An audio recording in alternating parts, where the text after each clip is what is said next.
Buenos días, compañeros. Hoy nosotros les vamos a hablar sobre la crisis de la deuda del Consenso de Washington, en qué consistió y cuáles fueron sus consecuencias.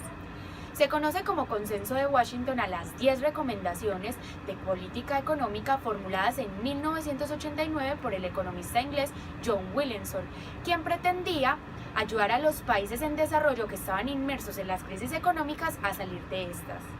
El Consenso de Washington estaba conformado por el Fondo Monetario Internacional, el Banco Mundial y el Tesoro de Estados Unidos, quienes pretendían conseguir aspectos como la liberación del comercio exterior, el sistema financiero, reformar la intervención del Estado o atraer capital exterior a los países. Las medidas del Consenso de Washington. Se consideró que habían dos causas fundamentales que habían provocado la crisis en Latinoamérica.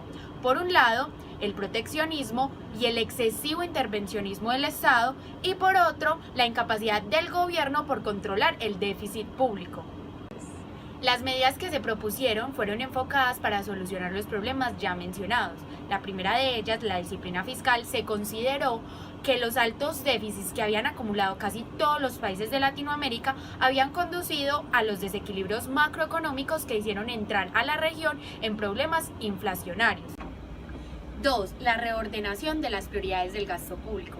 Para hacer frente al déficit fiscal se optó por reducir los gastos, más concretamente redistribuirlos, desde los subsidios no justificados hacia la sanidad, la educación y las infraestructuras. 3. La reforma tributaria, basada en aumentos de los impuestos sobre una base amplia y con tipos marginales moderados, es decir, el impuesto adicional que se pagaba por disponer de una renta era bajo.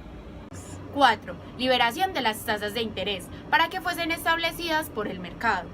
5. Tipo de cambio marcado, también por el mercado.